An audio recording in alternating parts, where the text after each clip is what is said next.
시간이 되었습니다. 다 같이 기도하심으로 수요 성경 공부 시작하겠습니다. 잠시 기도하겠습니다. 사랑의 하나님, 주일을 지난 3일간의 삶을 지켜주시고 오늘 수요일 아침 말씀을 배우기 위하여 오늘 온라인에서 함께 모인 주의 백성들을 또한 기억하여 주시옵소서. 저희들이 하나님을 향한 마음의 열정과 열심히 식어지지 않게 도와주시옵소서.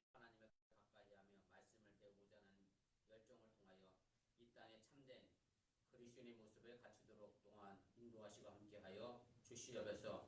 이제 말씀을 시작하려고 합니다. 주님께 이 자리에 함께해 주시고 사랑하는 성도들의 가정과 또한 삶의 터전 속에 함께하여 주시옵소서. 예수 이름으로 기도드렸사옵나이다. 아멘. 우리 찬송가 446장입니다. 446장 우리 찬송합니다. 춤성 외에는 참 기쁨 없도다. 날 사랑하신 주 늘 계시옵소서. 기쁘고 기쁘도다. 항상 기쁘도다. 나 주께 왔사오니 볼줄 없소서. 나 주께 왔으니 복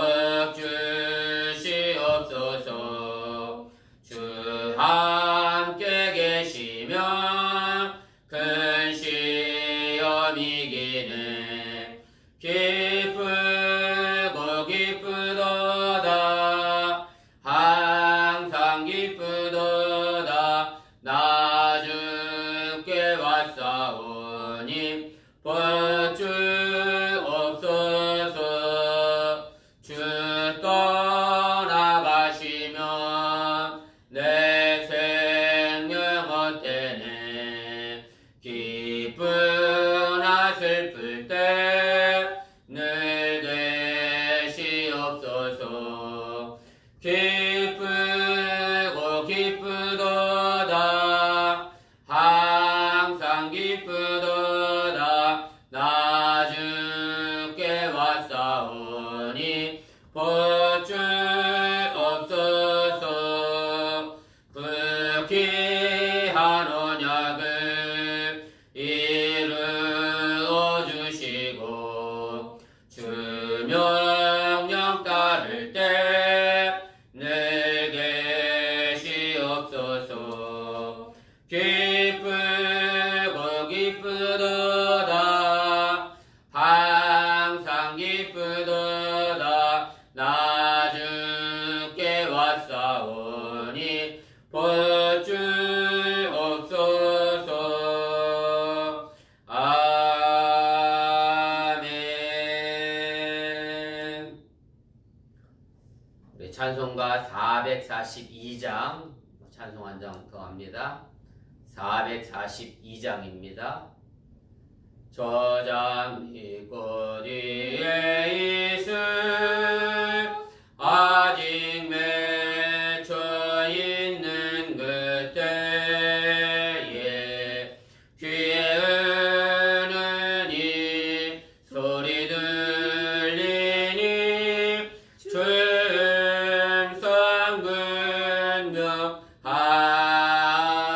근명하라.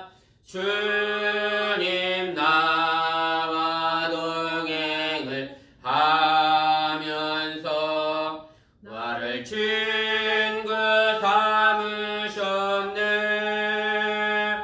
우리 서로 받은 그 기쁨은 알 사람이 없도다. 그 정한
하면서 나를 친구 삼으셨네.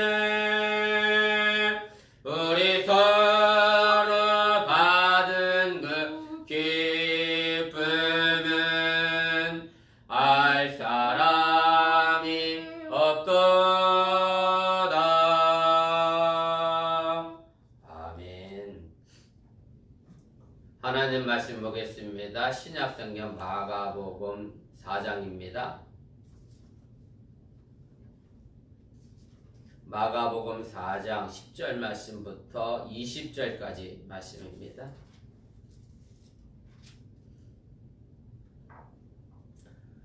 마가복음 4장 10절 말씀부터 20절까지 제가 읽어드립니다. 예수께서 홀로 계실 때에 함께한 사람들이 12 제자와 더불어 그 비유들에 대하여 물으니 이르시되 하나님의 나라의 비밀을 너희에게는 주었으나 의인에게는 모든 것을 비유로 하나니 이는 그들로 보기는 보아도 알지 못하며 듣기는 들어도 깨닫지 못하게 하여 돌이켜 죄 사함을 얻지 못하게 하려 함이라 하시고 또 이르시되 너희가 이 비유를 알지 못할진대 어떻게 모든 비유를 알겠느냐. 뿌리는 자는 말씀을 뿌리는 것이라. 말씀이 길가에 뿌려졌다는 것은 이들을 가리킴이니 곧 말씀을 들었을 때에 사탄이 즉시 와서 그들에게 뿌려진 말씀을 빼앗는 것이요. 또 이와 같이 돌밭에 뿌려졌다는 것은 이들을 가리킴이니 곧 말씀을 들을 때에 즉시 기쁨으로 받으나 그 속에 뿌리가 없어 잠깐 견디다가 말씀으로 인하여 환난이나 박해가 일어나는 때에는 곧 넘어지는 자요. 또 어떤 이는 가시떨기에 뿌려진 자니 이들은 말씀을 듣기는 하되 세상의 염려와 재물의 유혹과 기타 욕심이 들어와 말씀을 막아 결실하지 못하게 되는 자요. 좋은 땅에 뿌려졌다는 것은 곧 말씀을 듣고 받아 30배나 60배나 100배의 결실을 하는 자니라. 아멘. 네, 오늘은 제 21과입니다. 씨 뿌린 자의 비유에 대한 해석에 관련된 이야기인데 사실은 지난주에 제가 말씀드렸던 예수님께서 씨 뿌린 자의 비유에 대한 이야기들을 좀 상기하셔야 오늘 이 비유의 해석에 대한 말씀도 함께 연결이 되고 이제 공감이 되어지게 됩니다. 오늘 하나님 나라의 비유들 가운데에서 보면 이제 제가 그 내용분의 두 번째, 세 번째를 이제 까만 글씨로 굵게 해놨는데요. 거기 보면 하나님 나라의 들음의 축복과 그 다음에 씨 뿌린 자의 비유에 대한 해석을 제가 연결해서 오늘 말씀을 함께 나누려고 합니다. 그래서 제가 지난 시간에 한번 말씀을 드렸습니다만은 제가 또 오늘 설명하면서도 말씀을 드리겠습니다만은 예수님의 비유는 사실은 굳이 해석이 필요가 없는 겁니다. 비유 자체가 이미 잘 설명하기 위해서 들어주는 것이기 때문에 해석이 필요 없는데 사실은 이 예수님의 이 비유에 대한 해석을 오늘 초대교회에서는 제가 지난주에 말씀드렸던 것처럼 알레고리로 은유적으로 해석하는 것이 이제 시작이 됐고 그래서 오늘 이 말씀의 해석이 등장하게 된다는 사실을 이제 기억해 두시길 바랍니다. 또 하나 오늘 말씀을 하기 전에 기억해야 될 것은 뭐냐면 예수님께서 말씀하셨던 AD 30년경의 상황이 존재하고요. 그 다음에 특별히 마가복음서가 저자가 기록된 당시의 시기를 보통 AD 60년대 후반으로 봅니다. 쉽게 말하면 로마로부터 예루살렘 성전이 완전히 파괴된 이후에 이제 마가복음 저자가 기록이 됐고, 그 다음에 마태복음이나 누가복음은 80년대, 90년대, 요한복음 같은 경우는 100년대에 이제 기록된 것으로 성서학자들이 이야기를 하게 되는데, 그래서 시간적 차이가 있을 수밖에 없습니다. 무슨 얘기냐면 예수님께서 말씀하셨던 시대적 상황이 있고, 그 다음에 복음서 저자들이 기록했던 기록 당시의 상황이 있습니다. 그래서 오늘 이 말씀의 내용을 제가 미리 좀 말씀을 드린다고 하면, 예수님께서 씨 뿌린 자의 비유를 말씀하셨던 것은 예수님께서 30년대에 하셨던 말씀이고, 오늘 이 씨 뿌리는 자에 대한 해석은 언제적 기록이냐면 마가복음 저자가 처해져 있는 상황의 기록입니다. 그래서 시간적으로 따지면 약 40여 년간의 시간적 차이가 있어서 이런 해석이 나올 수밖에 없었다는 것을 일단 여러분들이 먼저 마음에 염두에 두시고 오늘 말씀을 함께 공부해 나가도록 하겠습니다. 우리 내용분해와 개요를 보겠습니다. 그래서 이제 예수님께서는 더 이상 이제 무리들과 함께 하지 않고 혼자 계시게 되고, 그때 제자들이 또 오늘 여기 말씀의 표현 그대로 가면 예수님과 함께 했던 사람들이 와서 예수님에게 예수님이 가르치셨던 비유에 대하여 질문을 하게 됩니다.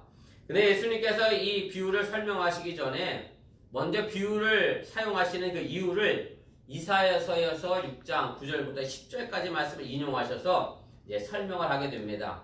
이사야서 6장 9절부터 10절까지 말씀을 제가 거기 기록을 했습니다만은 결국 이런 얘기입니다. 이사야 선지자가 이스라엘 백성들에게 말씀을 전했을 때 이스라엘 백성들의 마음이 완악해서 듣기는 들어도 깨닫지 못하고 보기는 보아도 알지 못하는 그런 상태가 되어졌고 결국 그들이 심판에 넘겨졌다. 이런 식의 내용인데, 그래서 오늘 예수님께서 이 비유를 설명하시기 전에 이제 마음이 완고한 바깥 사람들과 그다음 예수님과 함께한 사람들을 구별해서 말씀을 이제 하시게 됩니다.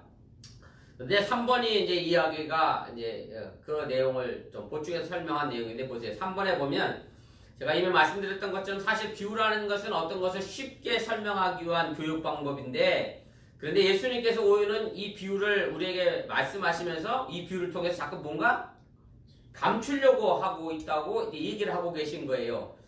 그래서 여러분들 일단 생각할 것은 예수님은 비유를 말씀하셨을 때 뭔가 감추려고 하지는 않았다는 사실을 여러분들이 기억하시고 또 깨달으시기를 바랍니다. 예수님은 뭔가 감추려고 비유로 말씀하지 않았다라고는 얘기입니다. 4번입니다. 그래서 그럼 이 예수님의 이 비유를 자꾸 감추려고 한 것은 그럼 누구냐면 마가 공동체였다는 사실을 여러분들이 기억하시기를 바랍니다. 그래서 사실은 마가복음 공동체가 처해진 상황이 로마가 예루살렘 성을 함락하고 예루살렘 성령을 다 무너뜨려 돌 위에 돌 하나 남지 않게 무너뜨린 상황이다 보니까 초대교회에 상당한 제가 후에도 설명하겠습니다. 환란과 박해가 몰아쳤고, 그러다 보니까 마가복음 공동체가 자신들만의 공동체를 지키기 위하여, 그래서 자신들의 공동체에는 하나님의 나라의 비밀이 공개되어져 있는데 이 공동체 밖에 있는 사람들에게는 감춰진 것으로 마가복음 저자가 의도적으로 편집한 것으로 여러분 생각하시고 이해하시면 되겠습니다. 그래서 5번입니다. 사실 이제 이런 문제 때문에 많은 사람들이 이제 이런 얘기를 해요. 저도 신학교 다닐 때 교수님들한테 배웠을 때 이런 질문을 던졌던 신학생들이 또 실제로 있어요.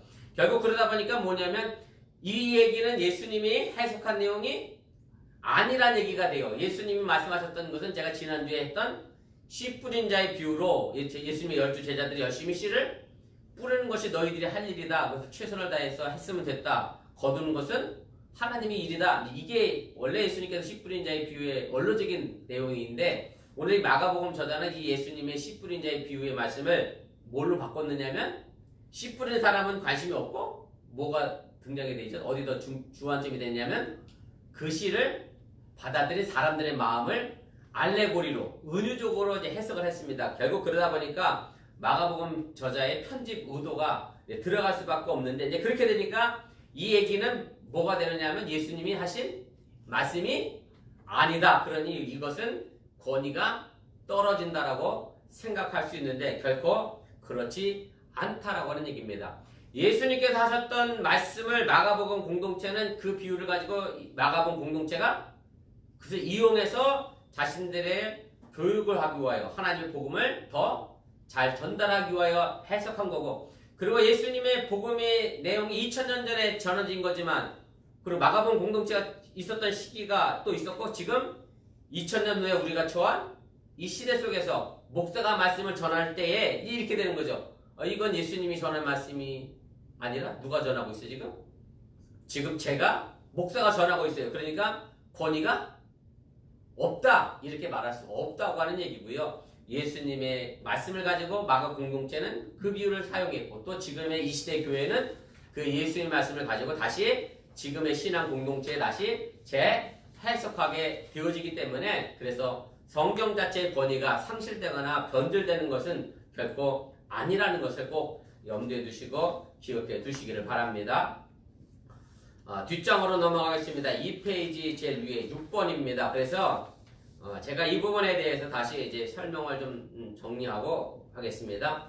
13절부터 20절까지 이제 씨 뿌린 자의 비유에 대한 이야기는 예수님 말씀이 아니라 마가 공동체가 처했던 초대교회의 해석이라고 하는 얘기를 다시 한번 기억해 두시기를 바라고, 제가 아까 말씀드렸던 것처럼 하나님의 나라에 대한 예수님의 비유들은 듣는 순간 다 이해될 수 있는 것이기 때문에 굳이 더 이상 설명이 필요가 없습니다. 비유 자체가 곧 설명이기 때문에 그렇습니다. 그런데 이런 비유에 대한 해석이 다시 언급되는 것은 제가 지난 시간에도 말씀드렸습니다만은 알레고리 해석을 하다 보니까, 은유적으로 다시 해석을 하다 보니까 이런 문제가 생기게 됩니다. 그래서 왜 이것이 예수님께서 하신 말씀이 아니고 초대교회 상황에 처해진 문제이고 마가 공동체가 처해진 상황이 편집의 의도가 들어갔다라는 것을 이야기하는 합리적인 근거가 뭐냐면, 제가 그걸 7번에 이제 설명을 했습니다. 7번 보겠습니다. 본문의 비유 해석이 본래 예수님에 의해 설명된 것이 아닌 이유는 그 첫 번째가 뭐냐면, 예수님의 비유는 무슨 비유예요? 씨 뿌리는 자에 대한 비유인데, 오늘 비유 해석은 어디로의 중점을 두고 있느냐면, 씨 뿌리는 자는 누군지 상관이 없어요. 씨를 받아들인 밭에 관하여 관심을 갖고 있고 밭에 대해서 해석하고 있기 때문에 이제 이것이 그런 차이점이 생기게 됐다라고 하는 얘기입니다.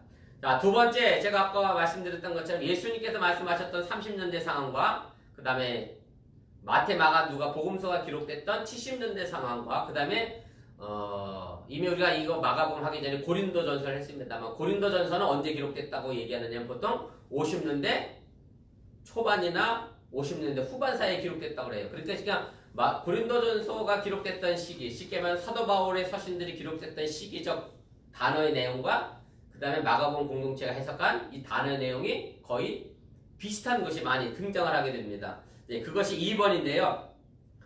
비유 해석은 모두 초기 기독교의 선교 언어들이며 그 내용들 또한 초기 기독교의 관심사를 잘 반영하고 있습니다. 그래서 본문에 나와 있는 이 헬러 단어들이 바울 서신이나 바울 서신의 제자들이 썼던, 바울의 제자들이 썼던 편지 내용과 같은 단어를 사용한 것들이 굉장히 많음을 이제 발견하게 됩니다. 제가 거기 5개를 썼는데 보세요. 말씀을 받아들인다. 말씀을 기쁨으로 받아들인다. 말씀 때문에 박해를 받는다. 말씀이 자란다. 걸려 넘어지게 된다. 이 단어들이 전부 바울 서신과 또 바울의 제자들이 썼던 서신에 그대로 이제 등장을 하게 됩니다. 그래서 오늘 이 말씀들은 하나님 말씀을 선포하면서 경험했던 것들을 초대교회가 표현한 것임을 우리가 알아야 된다라고 하는 얘기입니다. 제가 이렇게 말씀드리면 말이 그 언어 때문에 뭔가 시대가 달라졌다라고 여러분들이 생각하기가 이해가 좀 안 될 수도 있는데, 제가 실제적인 예를 하나 들면 이렇게 좀 설명을 드릴 수 있을 것 같아요. 제가 어제인가 그저께인가 페이스북을 이렇게 보다가 어떤 한국에 있는 친구가 페이스북에 올린 내용이 뭐냐면, 유튜브를 처음 시작한 초보 유튜버가 올린 내용이 웃기다 그러면서 올린 거예요. 근데 제가 보기에는 하나도 안 웃겨요. 이게 왜 웃긴지 도대체 알 수가 없어요. 그래서 제가 아들에게 야, 이게 왜 웃긴 거냐 좀 봐달라 이랬더니 아들은 그거 보자마자 막 웃더라고요. 근데 제가 뭘 이해를 못했느냐면 이렇게 돼 있어요. 그 초보 유튜버자가 자기가 유튜버를 올렸어요. 그랬더니 갑자기 떡상이 됐다 이렇게 돼 있어요. 그래서 저는 떡상이라는 말 자체를 알지 못하니까 이제 웃을 수가 없었는데, 그런데 조회수가 몇 건이었냐면 24회 조회수가 된 거예요. 이제 쉽게 말하면 떡상이라는 말의 단어가 주식 용어에서도 많이 쓴다 그러네요. 저도 한국 사람 지가 오래돼서 그런데 갑자기 주식값이 확 올라간 걸 떡상이라고 그러고 주식값이 확 떨어진 걸 떡락이라고 표현한대요. 그러니까 유튜버도 마찬가지인 거예요. 내가 어떤 것을 유튜브에 올렸는데 그것이 조회수가 갑자기 10,000건, 20,000건 올라갔으면 그게 떡상인 거고, 그렇지 않으면 이제 떡락인 건데, 겨우 24번 조회한 거 가지고 이제 초보 유튜버가 떡상이라고 그랬으니까 현규는 그걸 보고 막 웃더라고요. 근데 이게 언어의 차이가 이런 거예요. 저는 떡상이라는 단어를 몰라요. 쉽게 말하면 예수님 당시에는 무슨 내용이 없었느냐면, 말씀 때문에 박해를 받는다, 걸려 넘어지게 된다, 말씀을 기쁨으로 받아들인다, 이런 식의 단어를 쓸 수 있는 상황이 아니었다고 한 얘기고요. 이건 박해 시대 때 썼던 단어들이기 때문에 그래서 그런 시간적 차이를 우리가 이 언어를 통해서 이해하고 이제 생각할 수 있어야 한다라고 하는 얘기입니다. 8번입니다. 그래서 이 비유의 해석의 중심의 용어는 제가 아까 말씀드린 것처럼 말씀에 있고, 이 말씀은 이제 곧 복음을 의미하게 되는 것이고요. 9번입니다. 예수님이 말씀하신 씨 뿌린 자의 비유에 대해 원래적인 교훈은 예수님과 그의 제자들에 의해 선포되기 시작한 하나님의 나라의 말씀인데, 그것이 많은 오해에도 많은 해방에도 불구하고 결국 30배, 60배, 100배 열매를 맺게 될 것이다 라는 것이 말씀의 내용인데, 그런데 초대교회에 와서는 이 말씀의 해석의 내용이 어디에 가 있느냐면 씨 뿌린 자에게 있는 게 아니라 그 씨를 받아들인 사람들의 마음밭에 관심이 가져져 있었기 때문에 이것은 초대교회의 선교 현장을 반영한 것임을 여러분들이 이해하시면 되겠습니다. 우리 본문주에 하나씩 차례대로 좀 살펴가겠습니다. 예수님과 함께한 사람들과 12제자들이 씨 뿌린 자의 비유에 대해서는 이제 묻지 않게 되고, 예수님께서 비유들로 사람들을 가르치신 이유에 대해서 이제 묻고 있습니다. 그런데 그들의 물음 내용과 복수인 비유들에 대해서 묻고 있는 상황이 무엇을 말해줍니까? 이런 질문을 제가 던졌는데 10절의 내용입니다. 제가 10절 다시 한번 읽어볼게요. 예수께서 홀로 계실 때에 함께한 사람들이 12제자와 더불어 그 비유들에 대하여 물으니, 이렇게 돼 있어요.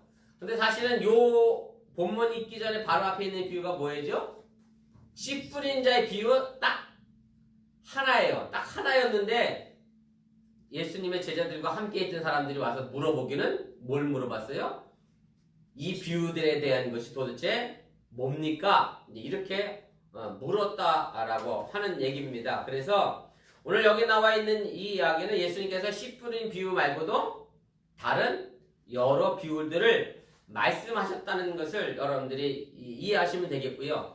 요한복음 마지막 부분에 가면 이런 얘기가 있어요. 예수님께서 행하신 이적과 말씀들이 굉장히 많은데 이 많은 것들을 다 기록하려고 하면 이 땅에 종이가 모자랄 거다, 뭐 이런 식의 내용이 있는데, 그래서 복음서에 기록된 이 이야기들이 전부 다 예수님이 하신 말씀들이 아니란 얘기고, 자기들이 예수님이 하신 말씀 가운데 뭐 한 거예요?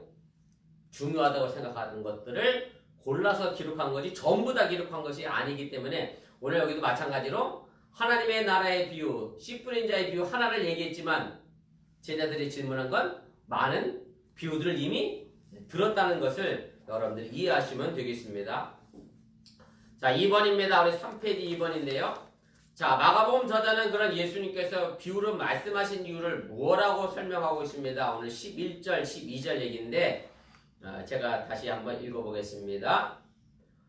이르시되 하나님 나라의 비밀을 너희에게는 주었으나 외에게는 모든 것을 비유로 하나니 이는 그들로 보기는 보아도 알지 못하며 듣기는 들어도 깨닫지 못하게 하여 돌이켜 죄 사함을 얻지 못하게 하려 함이라 하시고, 이렇게 되어 있습니다. 그래서 오늘 이 마가복음 저자가 외인들이라고 하는 단어를 썼습니다. 외인이라고 하는 것은 한문으로 표현하면 바깥 외자 사람인자, 바깥에 있는 사람들. 제가 거기다 헬라어를 썼습니다만 토이스 엑소라는 단어. 엑소가 외인이라는 뜻인데요. 마가복음은 이렇게 외인이 아니고 저희들이라는 단어로 바꿨고, 누가복음에서는 다른 사람이라고 이제 그렇게 표현이 되어 있습니다. 그래서 오늘 마가복음 저자가 여기서 외인이라고 말하는 것은 밖에 있는 사람들인데, 사실은 예수님과 함께 있었던 더불어 있는 사람들과 공간적인 것뿐만 아니라 또 뭐하고도 차이가 있어요? 영적으로도 차이가 있는 구별되는 사람을 이야기를 하게 됩니다. 그리고 이 외인이라고 하는 이 표현은 신약 성경에서는 오로지 여기만 기록이 되어 있고, 대부분 다 어디에 기록되어 있느냐면 바울 서신에 이제 기록이 되어 있어요. 그래서 제가 아까도 말씀드렸던 것처럼 초기 기독교의 역사적 상황을 오늘 마가복음 저자가 그대로 반영하고 있다라고 하는 얘기고, 그래서 외인들의 의미는 보통 다 무슨 얘기냐면 믿지 않는 사람들, 불신자들을 얘기하는 거고, 지금도 마찬가지입니다. 외인들, 밖에 사람들을 얘기하면 세상 사람들 얘기하는 것과 동일하다라고 하는 얘기입니다. 그래서 제가 고린도전서 5장 12절 말씀 하나만 제가 기록했는데 보세요. 밖에 있는 사람들을 판단하는 것이야. 교회 밖에 사람들을 얘기하는 거죠. 내게 무슨 상관이 있으려마는 교회 안에 있는 사람들은 사도 바울이 판단하겠다. 내가 제대로 신앙적으로 교육시키겠다. 이제 그런 의미입니다. 4번입니다. 그래서 마가복음 문맥상을 보면 정확히 얘기하자고 하면 불신자를 전부를 가르치는 건 아니고요. 우리가 앞서 얘기했습니다만 예수님께서 바알세불에 집혔다, 뭐 귀신 들렸다 그랬더니 예루살렘에 내려온 서기관들도 그렇게 얘기했고 예수님의 가족들도 찾아와서 예수님이 미쳤으니까 데리고 가려고 했고요. 그래서 마가복음 문맥상 보면 여기서 외인은 누구냐면 예수님과 함께한 사람들 말고 예루살렘에 내려왔던 서기관과 같은 사람들, 그리고 예수님의 가족들처럼 예수님을 오해했던 사람들, 이제 이런 사람들을 가르치는 거고, 그래서 성경적 표현으로 얘기하면 이렇게 돼 있잖아요. 예수님과 함께 했던 사람들은 예수님의 집 안에 있었고, 예수님의 가족들은 어디 있었죠? 집 밖에 있었다. 이렇게 표현되어 있는데, 그래서 오늘 이 외인은 바로 예수님과 공간적으로나 영적으로 함께하지 못한 바깥에 있는 사람들을 가르치는 것을 여러분들이 기억하시길 바랍니다. 자, 5번입니다. 자, 그럼 외인들에게 하나님의 나라의 비밀이 감춰져 있는데, 이 비밀이라고 하는 단어도 사실은 사도 바울이 굉장히 즐겨 사용하던 용어입니다. 그래서 바울 서신에 보면 이 비밀이라는 단어가 굉장히 많이 등장하게 되는데, 근데 이 비밀이라고 하는 단어의 의미는 사실은 그렇게 어려운 건 아닙니다. 보세요. 제가 7번에 썼는데, 따라서 하나님 나라의 비밀은 예수님의 제자들에겐 주어졌으나 외인들에겐 주어지지 않은 하나님의 나라에 관한 지식을 말하는 거고, 그래서 하나님의 나라에 관한 지식을 하는 얘기는 결국 뭐냐면 제가 거기 바로 6번 앞에 썼던 것처럼 복음 혹은 이방인의 구원을 의미하는 겁니다. 그래서 구원이나 복음은 우리에게 마가 공동체 안에 주어져서 그 사람들은 다 알잖아요. 무슨 복음인지 다 알잖아요. 같이 경험했으니까 알잖아요. 근데 바깥 사람들은 그걸 알지 못하죠. 여러분들이 같은 공통된 관심사가 없으면 이 사람이 하는 이야기를 저 사람은 이해하지 못하는 것과 똑같은 것처럼 그렇게 감춰졌다는 것을 의미를 이제 하게 되는 겁니다. 이제 8번입니다. 상식적으로 생각해도 역사적 예수님께서 무리에게 비유로 말씀하신 목적은 그들에게 하나님의 나라를 쉽게 설명하기 위한 것인데 왜 자꾸 외인들에게는 감춰진 것으로 얘기하는 거냐면, 제가 말씀드린 것처럼 마가복음 공동체가 처해져 있는 환난과 고난의 역사적 상황 때문에 그렇고요. 그러다 보니 자연스럽게 공동체 안에 있는 사람들은 똘똘 뭉치게 되고 바깥에 있는 사람들에 대하여 어떤 생각을 갖게 되겠어요? 경계심을 가질 수밖에 없죠. 혹은 더 심하게 얘기하면 죽이려고 하는 사람들에게 적개심을 가질 수밖에 없기 때문에, 그래서 마가복음 공동체가 자신들에게는 하나님 나라의 복음이, 구원이 알려져 있고 열려져 있지만 자신들을 죽이려 하고 자신들을 박해하고 해방하는 밖에 사람들에게는 감춰져서 그 사람들이 어디가 멸망으로, 심판으로 가게 될 것이다 라고 이야기를 하게 되는 거고, 그래서 12절에 있는 말씀 이사야서의 9장 6장 9절부터 10절까지의 말씀을 인용하면서 그 이야기를 하고 있다는 사실을 여러분들이 기억하시기를 바랍니다. 그것이 9번 내용인데요. 제가 9번을 다시 한번 읽어보겠습니다. 그런데 예루살렘 성과 성전의 파멸 이후 광야에서 온갖 고난을 무릅쓰며 새로운 공동체를 세워나가야 하는 마가복음 저자가 구약의 완고한 이스라엘 백성들이 보아도 알지 못하며 들어도 깨닫지 못하게 하기 위해서라는 심판에 대한 예언을 자신의 공동체에 속하지 않은 외인들에게 적용시킴으로 해서 외인들에 대한 강한 적개심을 나타낸과 동시에 돌이킬 수 없는 심판으로 운명 지어져 있다고 주장하고 있다라는 말씀입니다. 3번입니다. 예수께서 씨 뿌린 자의 비유를 설명하기 전에 먼저 너희가 이 비유를 알지 못할진데 어떻게 모든 비유를 알겠느냐라고 말씀하신 이유가 무엇입니까? 13절 얘기인데 제가 한번 읽어보겠습니다. 또 이르시되 너희가 이 비유를 알지 못할진데 어떻게 모든 비유를 알겠느냐, 이런 얘기인데 뭐 간단합니다. 씨 뿌린 자의 비유는 그렇게 어려운 비유가 아니잖아요. 이렇게 쉬운 비유도 너희들이 이해를 못하면서 더 어려운 비유를 어떻게 이해할 수 있겠느냐라고 이야기하는 거고, 그러면 또 하나 우리가 생각해야 될 것은 뭐냐면, 사실은 마가복음에 나와 있는 이야기들이 우리가 계속해서 공부해 나가겠습니다만은 예수님의 제자들조차도 사실은 예수님께서 이 땅에 오신 목적과 이유를 제대로 이해하지 못하고 오해했습니다. 그래서 여러분들 아시는 것처럼 예수님께서 영광의 자리에 앉으실 때 나를 뭐 하나는 왼편, 하나는 오른편에 앉아서 해달라 이렇게 얘기했던 예수님이 그 뒤를 이어서 내가 마실 잔을 마실 수 있겠느냐? 자기가 십자가 지고 죽을 건데 이게 뭔 소리냐? 사실 예수님의 제자들조차도 예수님을 제대로 이해하지 못한 부분이 있었기 때문에 사실은 오해했다라는 것을 오해에 빠질 수 있다는 위험을 지적하고 있다고 한 얘기고요. 그래서 사실 이것은 예수님의 제자들뿐만 아니라 지금 이 시대에서 신앙생활하는 많은 사람들도 하나님의 말씀에 대해서 제대로 알지 못하기 때문에 그 말씀에 대하여 오해하고 있는 사람들이 너무 많다라고 하는 사실을 여러분들이 기억하시고 우리가 이 오해에서 벗어날 수 있기를 바랍니다. 뭐 재미난 이야기이기도 하고 좀 웃긴 이야기이기도 하는데 우리 집사람이 신문을 보다가 저한테 얘기해 준 건데요. 저 미국의 어느 주지사인지 뭐 어떤 사람은 하나님의 형상대로 창조되고 만들어진 건데 이 코로나 사태 속에 마스크를 뒤집어 쓰면 하나님의 창조 형상을 가리는 것이 돼서 나는 마스크를 쓰지 않겠다. 그래서 어떻게 생각하면 굉장히 믿음이 좋은 사람처럼 보이십니다만은 그것은 하나님 형상에 대한 것을 제대로 이해하지 못했기 때문에 오해했기 때문에 그런 실수를 하는 거고요. 그래서 사실은 우리가 말씀에 대해서 좀 제대로 알아야 오해하지 않고 또 무지에 빠지지 않게 된다는 사실을 꼭 기억하시고 여러분들이 말씀 더 가까이 하시고 깊이 상고하고 또 생각해 주시기를 바랍니다. 뒷장입니다. 마지막 4페이지 4번입니다. 자, 그럼 말씀을 뿌리는 자는 누굽니까? 오늘 14절 이야기인데 제가 읽겠습니다. 뿌리는 자는 말씀을 뿌리는 것이라 이렇게 되어 있고요. 그래서 씨를 뿌리는 자가 누구라고는 구체적으로 설명이 되어 있지 않습니다만 궁극적으로 누구를 가리키는 것이냐면 바로 예수님 자신을 가리키는 시는 거고 다시 그것이 확대되어져서 복음을 전했던 12제자를 가리키는 것이고 지금 이 시대는 교회 공동체에서 또한 복음을 전하는 모든 복음 전파자들을 가르치는 것을 여러분들이 이해하시기를 바랍니다. 자, 그러면 이제 초대교회에서 예수님의 비유를 어떻게 알레고리로 은유로 해석했는지를 좀 차례대로 살펴가겠습니다. 5번입니다. 예수님의 씨가 길가에 뿌려졌다는 말씀이 초대교회에서는 어떻게 해석되고 있습니까? 15절 얘기죠.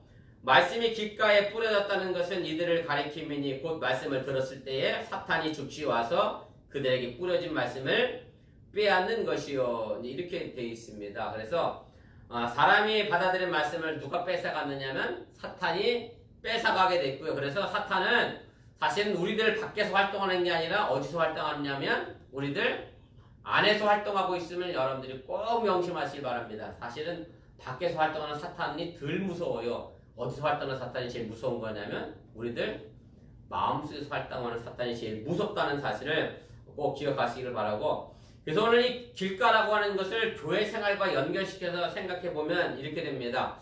사실은 길가라고 하는 얘기가 여러분들이 아는 것처럼 사람들이 밟아서 단단해진 길바닥이 바로 이제 길가잖아요. 그러니까 사람의 마음도 어떤 사람이 있어요? 부드러운 사람이 있는가 하면 단단해진 마음을 가진 사람이 있는데 그런 사람들은 왜 단단해졌느냐면 자신들이 경험했던 경험이 자신의 밭을 단단하게 만들 수도 있어요. 내가 이 사람하고 이런 대화를 했는데 그놈이 나를 사기쳐 먹었어요. 그럼 똑같은 이야기를 하고 있는 사람한테 가면 그것 때문에 선입관을 갖고 마음이 굳어지게 되다는 그런 식이죠. 그래서 온갖 전통이나 사상이나 경험이나 선입관이나 다른 관심들 그리고 죄악들로 인해서 마음이 굳어진 완악해진 사람들이 바로 길가와 같은 사람들이라고 하는 얘기입니다. 자, 6번입니다. 예수님의 씨가 돌밭에 떨어졌다는 말씀은 초대교회에서는 어떻게 해석되고 있습니까? 16절, 17절입니다. 또 이와 같이 돌밭에 뿌려졌다는 것은 이들을 가리킴이니 곧 말씀을 들을 때 즉시 기쁨으로 받으나 그 속에 뿌리가 없어 잠깐 견디다가 말씀으로 인하여 환난이나 박해가 일어나는 때에는 곧 넘어지는 자요. 이렇게 되어 있는데요. 그래서 처음에는 복음을 기쁘게 받아들이게 됩니다. 그런데 그 믿음이 오래도록 지속되지 않는 사람들을 의미하게 되는데 왜냐하면 이들이 말씀을 가지고 신앙생활 하다가 어디에 부딪히게 돼요? 환난과 어려움에 직면하게 되면 그들의 마음이 동요를 일으켜서 교회를 떠나게 됐다라고 하는 얘기입니다. 그래서 3번입니다. 제가 아까도 말씀드렸던 것처럼 환난과 핍박이라고 하는 이중적 표현을 통해서 보면 마가복음 공동체가 처해졌던 상황이 결코 쉬운 상황이 아니었음을 알게 되는 거고요. 이런 상황 속에서 이런 사람들은 교회를 지키지 못하고 교회를 떠나는 배교하는 일들이 일어났다라고 하는 얘기고, 그래서 사실은 여러분들 아시는 것처럼 역사적으로 예루살렘 성과 예루살렘 성전이 파괴된 이후에 많은 초대교회 기독교인들이 로마에 의하여 죽음을 당했고 뭐 사자들과 싸워야 됐고 뭐 이런 어려운 환경을 만났을 때에 과연 얼마나 믿음을 지켜낼 수 있었느냐, 이것이 참 어려운 상황이었는데 바로 돌밭에 떨어진 사람들의 삶의 모습은 그런 환난과 핍박 때문에 교회를 떠나는 사람으로 초대교회는 해석을 하고 있습니다. 7번입니다. 예수님의 씨가 가시덤불에 떨어졌다는 말씀은 초대교회에서는 어떻게 해석되고 있습니까? 18절 19절인데 제가 또 읽습니다. 또 어떤 이는 가시떨기에 뿌려진 자니 이들은 말씀을 듣기는 하되 세상의 염려와 재물의 유혹과 기타 욕심이 들어와 말씀을 막아 결실하지 못하게 되는 자요. 그래서 이 해석은 박해와 환난 상황 속에서 그리스도인들이 교회를 떠나게 되는 주요 원인은 뭐냐면 마음의 내적인 동요 때문이라고 하는 얘기고, 또 상황에 대한 염려가 말씀을 막는 것임을 이야기를 하게 됩니다. 그리고 재물에 대한 쾌락과 또 여러 가지 속임과 다툼과 욕심이 말씀을 받아들이는데 장애 요인이 제시되고 있다라고 하는 얘기고, 또 세상의 염려라고 하는 단어는 사실은 이 마가복음 이곳에만 표현되어지는 표현인데요. 문자적으로 얘기하면 세상의 이 세대의 염려라고 하는 얘기고, 결국 일시적이며 세속적인 생활에 대한 염려를 뜻하는 건데, 사실은 어찌 보면 요즘은 뭐 돌밭에 떨어져서 박해와 환난 때문에 교회를 떠난 사람들은 제가 보기엔 거의 없는 상황이고요. 지금의 시대는 7번 시대가 맞는 것 같아요. 재물의 유혹, 세상의 염려, 속임과 다툼, 욕심이 결국 교회를 떠나가게 하는 가장 중요하고 근본적인 원인이 아닌가, 그런 생각을 하게 됩니다. 그런 가운데서도 좋은 땅에 떨어지시는 결국 어떻게 됐죠? 30배, 60배, 100배의 열매를 맺고 구원에 이르게 된다라고 하는 얘기고, 사실 여러분들이 이런 시험, 사실은 초대교회가 겪었던 여기 나와 있는 말씀 그대로 세상의 염려, 뭐 재물의 유혹, 기타 욕심이 초대교회뿐만 아니라 지금 이 시대도 그대로 존재하는 것이고요. 그래서 여러분들이 이것을 잘 견뎌내셔야 하는 거고, 그렇게 될 때 구원함에 이르게 된다는 사실을 꼭 잊지 마시기를 바랍니다. 신학적 메시지로 제가 오늘 말씀을 좀 정리를 해보려고 합니다. 그래서 결국 예수님의 씨 뿌린 자의 비유가 초대교회에 와서는 어떻게 됐느냐면 마음의 밭의 비유로 바뀌면서 결국 끝까지 견디는 사람이 승리하게 된다는 메시지를 우리에게 전해주게 됩니다. 복음에는 많은 방해가 있습니다. 사탄, 환난, 핍박, 세상의 염려, 재물의 유혹, 욕심 등. 그러나 이 모든 사탄의 시험과 환난과 핍박, 세상 염려, 유혹, 욕심을 이기고 승리하는 자가 마침내 구원을 얻게 된다라고 하는 얘기고, 제가 오늘 말씀을 정리하면서 여러분들에게 이런 질문을 하나 좀 드리고 싶어서 질문을 썼습니다. 무슨 얘기냐면 좋은 땅에 떨어진 씨가 30배, 60배, 100배의 열매를 맺는데 여러분들 스스로가 나는 그런 좋은 마음의 밭을 가지고 있느냐를 먼저 좀 생각해 보시길 바라고, 여러분들 생각에 나는 좋은 마음의 밭이 아니고 길가나 돌밭이나 가시덤불 같은 마음의 밭을 가지고 있다라고 생각하면 나는 과연 어떻게 무엇을 바꿔야 할 것인가를 한번 생각해 보시라고 하는 얘기입니다. 제가 2번 질문 그대로 한번 읽겠습니다. 말씀을 접한 사람들은 그 말씀이 모두 좋은 땅에 떨어져 30배, 60배, 100배의 수확을 기대하고 있습니다. 만일 자신이 결코 좋은 땅에 떨어진 씨가 아닌 것 같다고 판단된다면 어떻게 하시겠습니까? 라는 질문인데요. 사실은 제가 설교 준비하면서 주일마다 여러분들에게 설교를 하는 것은 설교 듣는 모든 사람들이 그 말씀을 잘 듣고 성숙한 신앙인이 되고 구원에 이르도록 제가 말씀을 전하는데, 이상하게도 제가 말씀을 전해도 어떤 분들은 그걸 아멘으로 잘 받아들이는가 하면 또 어떤 분들은 그것을 이상하게 받아들여서 목사님이 참 나에게 못된 말씀을 하셨다라고 생각하는 사람도 종종 있다라고 하는 얘기입니다. 그래서 사실은 씨가 문제는 아니에요. 문제는 뭐가 문제냐면, 죄송합니다만 씨는 복음이라고 하는 씨는 문제는 아니에요. 다만 그 복음의 씨를 받아들인 뭐가 문제가 되었냐면 초대교회는 마음의 밭이 문제였다라고 하는 얘기고 그 사실은 씨가 썩지 않는 이상 뭐랄까 죄송합니다. 씨가 썩지 않는다니까 씨가 변질되지 않는 이상 복음이 변질되지 않는 이상 제가 여러분들에게 이상한 복음을 전하지 않는 이상 여러분들의 마음은 30배, 60배, 100배 열매를 맺는 그런 마음밭을 가꾸고 만들어갈 수 있기를 주님 이름으로 부탁을 드리고 여러분들이 저를 위해 꼭 기도해 주실 것은 뭐냐면 제가 변질된 복음을 뿌리지 않도록 여러분들은 저를 위해 기도해 주시고 저는 제대로 된 복음의 씨를 뿌려서 여러분들 마음밭에 30배, 60배, 100배 열매를 맺도록 또 기도하도록 하겠습니다. 기도하겠습니다. 사랑의 하나님 고맙습니다. 오늘 이 아침에 수요 성경 공부를 통하여 말씀을 잠시 배우고 생각해 보았습니다. 예수님께서 씨 뿌린 자의 비유를 말씀하셨던 것을 초대교회에서는 그것을 마음의 밭으로 다시 재해석하면서 마가복음 공동체가 처해져 있는 상황 속에서 자신의 공동체를 지켜내기 위하여 애쓰고 노력했던 것을 우리가 알게 됩니다.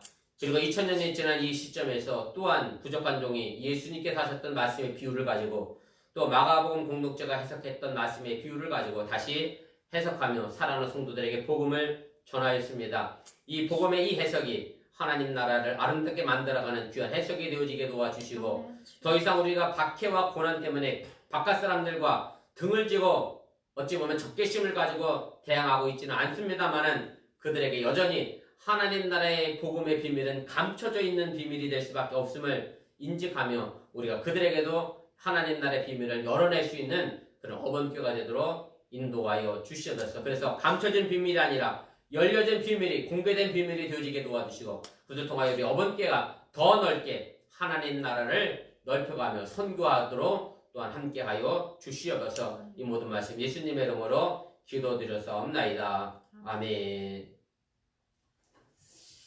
네, 감사합니다. 말씀 함께 나누신 여러분들께 감사를 드리고 지난 월요일부터 알라바마 주가 교회 예배를 오픈하긴 했습니다만은 지금 UMC도 그렇고 온전하게 아직 정상적인 예배를 드릴 수는 없습니다. 이 점 감안하셔서 저희 교회도 당분간 온라인 예배, 오프라인 예배 계속하고 있음을 기억하시길 바라고 특별히 감염 위험이 좀 없다고 생각하시는 분들은 오프라인 예배 오셔서 함께 예배 드리면 감사하겠고 아직 어린 아이들이 있는 자녀들, 부모들은 온라인 예배로 계속해서 들으셔도 무방합니다. 그렇게 하시고 교회 정상화를 위해서도 꼭 기도해 주시길 바랍니다. 그 다음에 오늘 장로님 함께하지 못했는데 우리 장로님, 권사님 건강 위해서도 꼭 기도해 주시고 권사님 이틀에 한번 혈액투석을 꼭 하셔야 합니다. 혈액투석 하지 않으면 생명에 지장이 있는 그런 어려움이 있습니다. 또 권사님이 잘 드셔야 그 기운이 있어야 혈액투석도 하러 가시니까 잘 드실 수 있도록 또 잘 드신 음식이 잘 소화될 수 있도록 위해서 기도해 주시길 바랍니다. 그리고 아마 여성교회 카톡에 공지된 걸로 알고 있는데 우리 안영수 일사님이 몸이 많이 불편하신 것 같습니다. 갑작스럽게 월요일날 저도 주일날 통화를 한번 하셨었는데 제게 월요일날 한국 가신다는 말씀을 안 하시고 가셨어요. 말씀하신 내용상 보면 월요일날 갈지 안 갈지 몰라서 제게 말씀 안 하셨다라고 저에게 카톡을 남기셨는데 어쨌든 그래서 갈 수 있도록 건강이 회복된 것도 좀 감사하고 다행이긴 한데 가셔서도 2주간 격리를 하시다 보니까 동생네 집에도 못 가시고 또 그래서 어쩔 수 없이 호텔에서 2주간 외롭게 아마 격리되신 상황입니다. 그래서 아마 식사 문제도 그렇고 외출 출입하는 문제도 그렇고 건강 때문에 가셔서 병원을 가셔야 하는 상황인데 당연히 병원도 가지 못하는 상황이고 좀 안타까운 상황이 지금 되셨는데 아마 호텔에 또 혼자 계시다 보니 많이 외롭고 힘드실 것 같습니다. 여러분들 꼭 기도해 주시고 위로해 주시고 힘 실어 주시기 바라고 안집사님은 교회 걱정되실까봐 알리기를 원치 않으셨는데 그래도 알고 계셔서 함께 기도하는 것이 좋을 것 같아서 제가 공개했습니다만 아무튼 우리 교우가 하나이고 식구이고 우리가 예수님 안에 있는 사람들이잖아요. 어번교회 안에 있는데 안에 있는 사람들을 바깥 사람 취급해서야 되겠습니까? 어쨌든 여러분들 꼭 관심 가지시고 기도해 주시고 우리 안지사님 우리 집사람과 통화하면서 많이 외로워서 우셨다고 하는데 꼭 여러분들도 위로해 주시고 용기 주시고 힘 실어 주시면 정말 고맙겠습니다. 또 여러분들의 가정과 직장 위해서 기도해 주시고 또 남편들 지금 출근하고 계신데 코로나 감염의 위험으로부터 또 안전하게 해달라고 기도 꼭 할 수 있기를 바라고 가족의 건강 위해서도 기도해 주시기 바랍니다. 우리 말씀 기억하며 한 1번째 정도 우리 교회와 또 코로나 문제 안영수 집사님 우리 건강 위해 합심해서 간절히 기도하겠습니다. 기도하겠습니다. 사랑의 하나님, 오늘 시간에 저희들 마음을 같이하여 성경 공부하는 모든 성도들과 함께 기도합니다. 오늘 이 기도의 내용이 헛되지 않게 도와주시고 어번들을 지켜내는 힘이와 능력이 되게 도와주시고 우리 사랑하는 성도들이 온 마음으로 같이하여 우리 어번들을 함께 살려내며 또 이 공동체 안에서 말씀으로 신앙으로 함께 성장해 나갈 수 있는 귀한 아버지 신앙의 삶을 터져낼 수 있도록 인도하 주시기를 주여 아버지 하나님의 간절히 기도하고 원하니 동행하시고 인도하여 주시면서 오늘 마가복음의 공부를 통하여 예수님의 시대적 상황과 또 마가복음 공동체에서 했던 시대적 상황 그리고 이 시대에 살아가는 우리들의 시대적 상황이 서로 다르고 있음을 아버지 인지하게 도와주시고 정말로 내게 주어진 이 시대 상황이 무엇이 어렵고 무엇이 힘든지를 다시 한번 기억하며 정말 길밭의 밭 돌밭의 밭 하나님 또한 가시덤불의 밭이 우리 마음속에서 사라지게 도와주시고 지어가 되게 도와주시고 온전히 하나님의 나라의 좋은 나라의 밭으로 만들어가며 우리 어머니께 가정으로 하나님의 나라의 복음의 비밀을 넓게 열려 아버지 하나님의 세상에 공개하며 하나님의 나라를 확장시켜 나갈 수 있는 그런 귀한 교회가 되도록 인도하시고 함께하여 주시옵소서.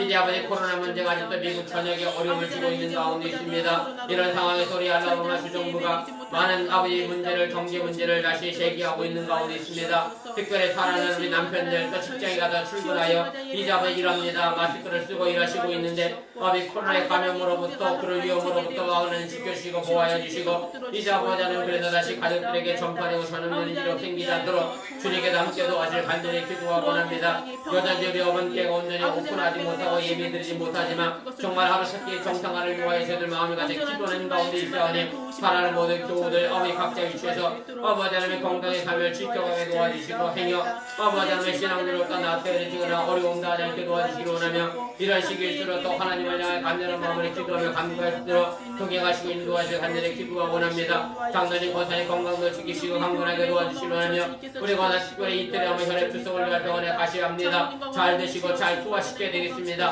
힘이 있어야 하는 혈액 투석도 하실 수 있사오니 주여 하나님 모든 일들 속에 주님께서 간섭하시고 기뻐해 주셔서 잘 이겨내게 하시고 견뎌내게 도와주시고 간절히 기도하고 원합니다. 특별히 이렇게 아는 수사님 너무나 오랜 시간 동안 아프시고 계시다가 아버지 하나님 갑작스럽게 다시 치료 문제를 한국에 가셨습니다.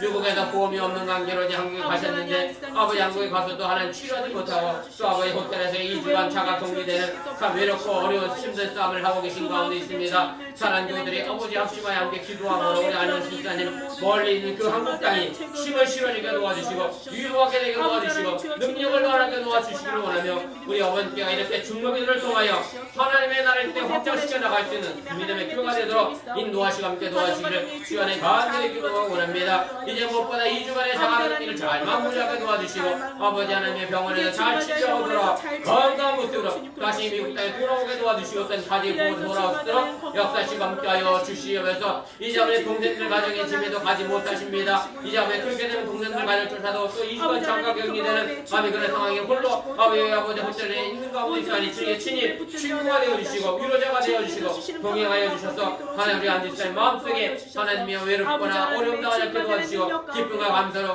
아버지 이 시기들을 극복하며 이겨나갈 수 있도록 주의 역사시고 함께하여 주시면서 있습니다. 사랑의 하나님 고맙습니다. 오늘 시간에 마음을 같이하여 우리 어번교회 성도들이 합심하여 기도하였습니다. 이 기도가 우리 장로님 권사님에게 임하게 하여 주시고 사랑하는 성도의 가정과 사랑하는 남편과 자녀들 속에 또한 임하게 도와주시고 함께하여 주시면서 특별히 우리 안영수사님 홀로 한국에 가 계신 상황입니다. 이제 하나님 일가 친척집에도 가시지 못하는 것인 우리 안지사님 그곳에 가시게 되면 그 가족들도 또 2주간 자가격리돼서 출퇴근할 수 없는 그런 복잡한 상황이 연출돼서 어쩔 수 없이 호텔에 외롭게 홀로 계신 상황 속에 있습니다. 주님 외롭지 않게 주님께 늘 그의 마음속에 음성 들려주시고 힘주시고 용기 주셔서 하나님 2주간의 자가격리를 잘 마무리하고 하나님 병원에서 진료받으시고 건강한 모습으로 다시 회복되어져서 우리 어머니 땅으로 미국 땅으로 돌아올 수 있도록 인도하시고 함께하여 주시면서 비록 먼 곳에 있지만 우리가 잊지 않고 기도함으로 말미암아 우리 안영수 집사님에게 용기와 힘을 더할 수 있도록 우리 어머니께가 또 함께 그렇게 신앙의 공동체를 만들어가도록 인도하여 주시면서 이 모든 말씀 예수님의 이름으로 간절히 축원하며 기도드렸사옵나이다. 아멘. 하늘에 계신 우리 아버지여 이름이 거룩히 여김을 받으시오며 나라의 임하옵시며 뜻이 하늘에서 이루어진 것 같이 땅에서도 이루어지이다. 오늘날 우리에게 일용할 양식을 주옵시고 우리가 우리에게 주신 자를 사하여 준 것 같이 우리 죄를 사하여 줍시고 우리를 시험에 들게 하지 마옵시고 다만 악에서 구하옵소서.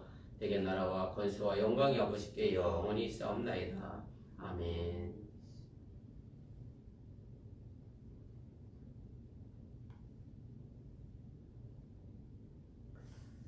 감사합니다. 이상으로 수요 성경 공부 마치겠습니다.